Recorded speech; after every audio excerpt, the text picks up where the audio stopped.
Hey, and thank you everyone for joining my talk today, where I'm talking about threat hunting your alerts. And with this crowd, I actually get to say notables, which is kind of nice.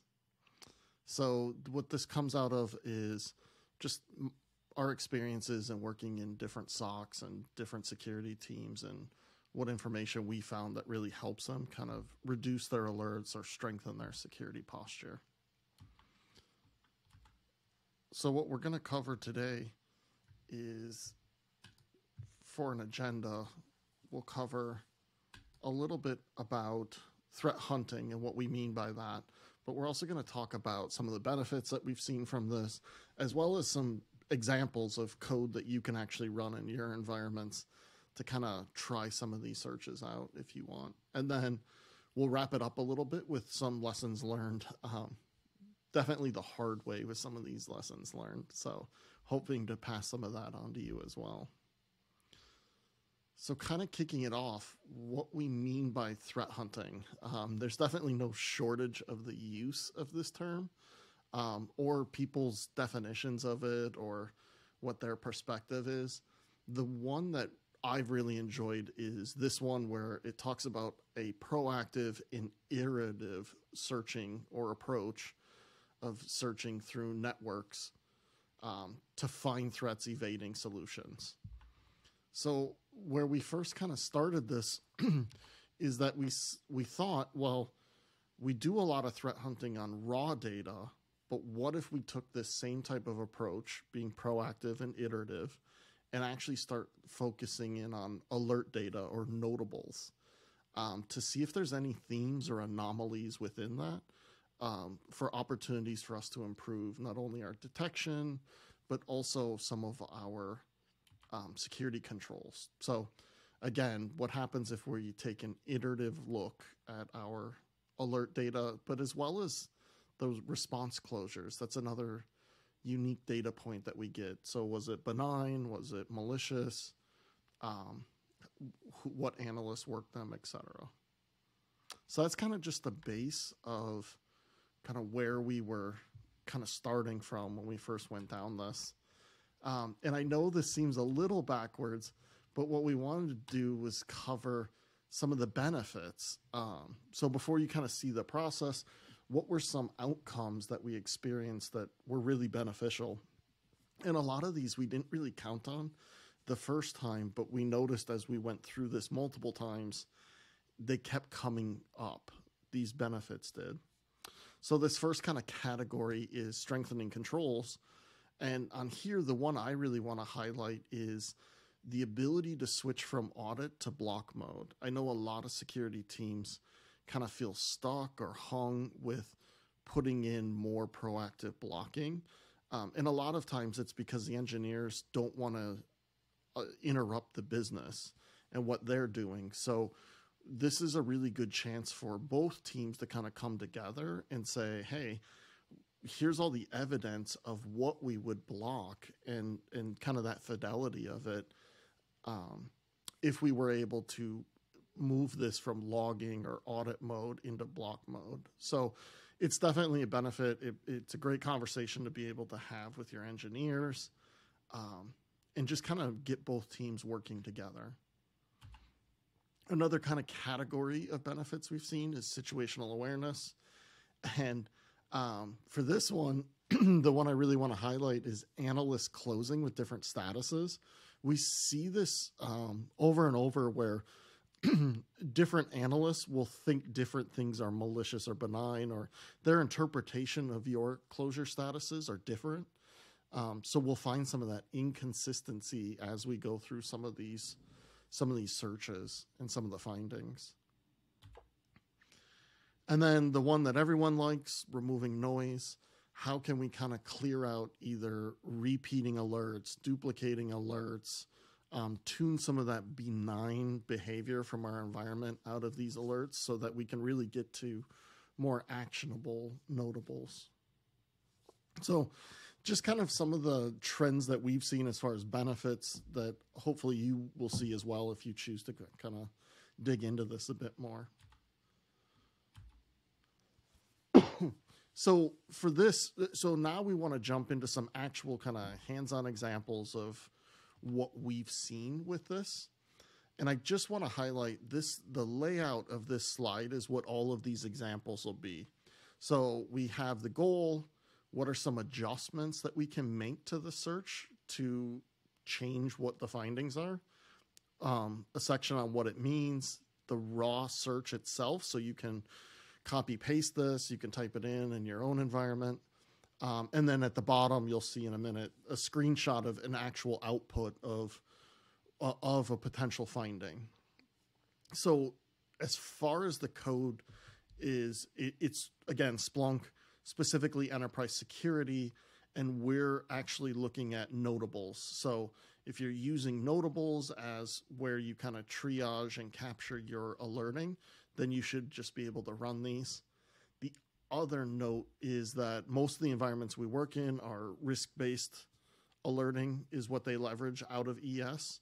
And so that's why you'll see things like risk object or risk object type. So I just wanted to help you understand where those field names were coming from. You can feel free to modify the search to how it works best for you. So let's walk through this one. This first one is repeated alerts. It's by far the most common first step that we run with other people as well. And the goal here is what objects, so in this case, what risk objects, keep causing alerts over and over. So even though you may get 100 alerts a day, if 25 of them trigger every day with the same behavior, yeah, those are the ones we really want to focus on with this process, with this search itself, so that we can help lower that total alert volume every day. So some adjustments, common ones you'll see with these is time frame. And when I mention the greater the range, the greater the chance of spotting a trend.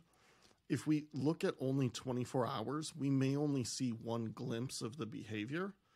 But if we look at 7 days or 30 days, we'll have a better chance of catching some of these patterns of reoccurrence. So I really like searching somewhere between 7 days and 30 days with a lot of these searches. And then duration. This is one that you can add if you want to know the distance between the first one and the latest one. Again, it just kind of helps you narrow in, if it's a big list, helps you narrow in on maybe the ones that you want to focus on first. So what do these findings represent? Again, it's a reoccurring behavior. And what we like to do is kind of find the most frequent reoccurring. And what we'll do is actually work down the list and say, okay, what do we need to do? Do we need to tune this? Do we need to remediate it, like a more durable remediation? And then we'll just kind of step through each one and kind of triage each one. So let's actually see what this looks like as far as producing a finding. This is output from an environment. Again, you'll see risk rules because it's an RBA environment. So it might look a little bit different from maybe the alerts that you have, but just wanted to show some context here where, let's look at this first one. This was a search for 30 days, and we can kind of see that from earliest to latest is a 30-day span. 153 notables, so it definitely is something we want to take care of. And when we look at match content, so threat intel matches, as well as this inbound, like they're scanning our web servers, and they're all closed malicious. So what this really brings up for us is either an analyst is not actually remediating this, or the steps they're taking is not enough to stop this behavior. So for this one, if they were to submit a block on the firewall, all of this would just drop. So you would no longer see it. So that's what we mean by kind of working each one of these as a finding, and kind of working through the loudest or more frequent ones first. So I hope that kind of helps laying out one of these. Let's look at another one just to kind of get that muscle memory down. So this one is, what notables are we seeing by business unit? So this gives us a chance to look at, is there a theme or a pattern that emerges based on what type of group or role the user has within your environment. So for the adjustments, two common ones, time frame and count, but this time you'll see title or business unit.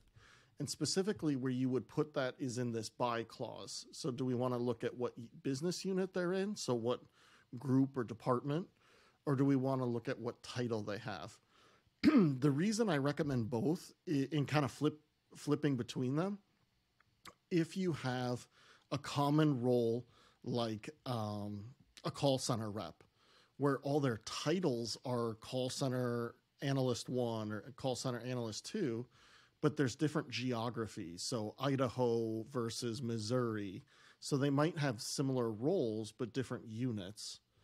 Or when you go into things like IT, there might be a lot of people who have an engineer title, but they're in different business units. So they could be on the database team, they could be on the network team, but they're all flagged as engineer level 3. So that's why I say definitely look at both. Depends on how your organization's set up. But definitely try both. Again, it's meant to threat hunt, meant to kind of experiment with searches. So what do these represent? It's actually, it's looking to cluster common detection findings around potentially a group or a role. So we're hoping to see, okay, is there some sort of consistent behavior that maybe that team is doing? One that we've come across before is, excuse me, if you have data scientist groups, if you did a search like this across what business unit, you might see quite a bit of like EDR findings or stuff like that, because the nature of their job is essentially working with Python scripts and maybe code they downloaded from GitHub and are running, so that might trigger some alerts. So again, what we found was just that business unit of being in the data science group, we tend to see a different behavior kind of come out of them. So let's look at a finding for this. Again, another environment, you'll see RBA type, risk-based approach type alerting here. But the reason this one's interesting is we see a potential behavior of findings from a business unit, or actually it's a title. So as opposed to a business unit, it's a title of an offshore group. So in this organization, they have an offshore partner that they work with to do IT infrastructure changes. So some server admin work, some workstation admin work, etc. But what we can do here is we can actually use some of these findings to actually open a conversation with that group to say, hey, are you following the prescribed steps that we've asked you to follow, or are they kind of deviating? Are they doing things different than what was agreed upon? So it's less of kind of a, hey, that's an exact alert and here's how we fix it. And it's more around how do we evolve relationships with some of these other IT and other business areas so that we can push them away from things that are causing risk to our environment or security findings. So this is a really great search for starting to open some of those conversations with other business units or other IT groups.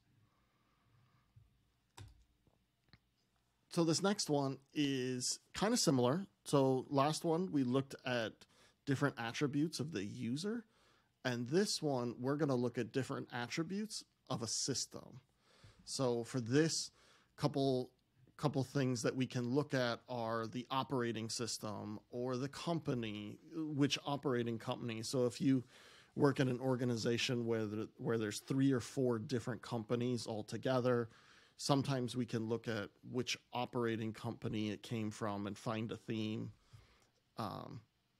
So again, we're looking at attributes of the systems that are triggering alerts. And what this really represents is maybe a behavior of that system. So how is that system being used? And is it being used different than how it's labeled? Sometimes you'll find like a tool server sitting somewhere that admins log into and run a bunch of scripts from, stuff like that. But it really helps us kind of identify systems that are behaving a little bit different or in a risky manner, and having conversations with the owners or the groups that own some of these systems. So when we look at an example here, I really want to call your attention to this second one where it says, hey, it's a server and it's a domain controller. Whoa, look at all of these different detections that are happening. This is one of those where you learn, where we talk about situational awareness. One of the things that we found out, so this came off a different operating company, and when we were working with the team to kind of help triage this, the server admins at that company did not know that they were running DNS on their domain controllers. They actually thought they were running DNS on a different server. So they saw these alerts and they were extremely concerned that maybe their domain controller was infected. What it turned out is that they were actually running the Microsoft DNS on the domain controllers. So these alerts made sense as to why that machine was triggering them. But again, it was through a conversation in working with that IT group to figure out, okay, what's really going on? Is this system behaving the way we expect it to, or the way it should, or the way we want it to? So just an example of what happens if we organize things by other system attributes, not just the name of the system, but maybe its function or what company it's hosted in, etc. And this last one I kind of want to share with you. So we looked at repeats, we looked at user-based attributes, we looked at machine-based attributes. This one is a little bit different.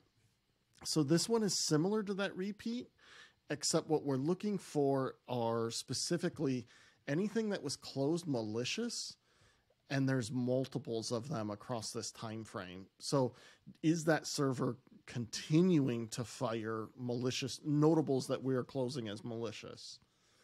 So let's just look at an example of this. So in this one, we have an external system that continues to trigger notables, 31 of them in 3 days. And they all are closed malicious. So the analysts are seeing stuff where they believe this is a true positive. This is a malicious behavior that we want to stop, but it's continuing to happen. And so this is where we talk about a durable remediation. So not just we looked at it and it should be good, but rather what kind of security control can we put in? Can we put in a firewall block? Can we put in a web proxy block or an email block to actually prevent this behavior from occurring in the future? So that's what this is really focused at, is let's get rid of the stuff that we know is malicious and it keeps coming back. Another thing that we've seen come out of a search like this are restaging workstations, because we just can't get the malware cleaned up. It keeps hiding in memory, or it keeps being brought back with a restore, something like that, where we need to kind of break the glass and go a little more aggressive as far as how we deal with that alert. And that's kind of it for the detections, for examples, some of the hunt examples. And honestly, just with those 4, you should get quite a bit of value and a lot of insights into your environment. And kind of sticking with that, some of the lessons learned that we've definitely learned through this is, first off, stick with it. Keep trying it. Keep just kind of tweaking the searches, learning more about your environment, and watching how the findings change. So as your environment changes, as the week goes on, some of these findings might change a little bit as well. So definitely stay curious about it. And what happens is, if you stay curious and all of a sudden it starts going really well and you have all these findings, this lesson is actually, don't go too far on the other side of generating too much work for other partner teams. One of the things that we see teams get hit by is every day they're dropping off more requests to the security engineering team. And at some point, the engineering team just kind of taps out and says, hey, unless you have a project, I can't work on this. And so it just kind of grinds all of that enthusiasm and momentum to a halt. So one thing that we found is bundle your changes. So what I mean by that is if you want to work with a team, like we want to put in better IDS blocks. So work with that team, come up with your list of recommendations or changes you would like to see, bundle that together, ask them to work on that. Nothing too big, just moving some audit mode to block mode, stuff like that. And then if you come up with new findings, don't just send them over yet. Wait for them to finish that first bundle of changes and to be successful. And then when they're done with that, then you have kind of the next one ready. And so that's what we do. We just kind of keep the queue full of what our next request would be, or bundle of requests, so that we can kind of work back and forth with them along their time frame as well. So we saw it before, consistent response by analysts. So analysts bring a lot of tremendous value as far as their personal insights and their experience and what they've seen, which is great. But what we need is for all of the analysts to agree on what closure statuses mean, or when we say malicious, what do we mean? When we say benign, what do we mean? So having that consistent perspective on how we classify these alerts, really beneficial, really important. And with that, I just want to thank everyone.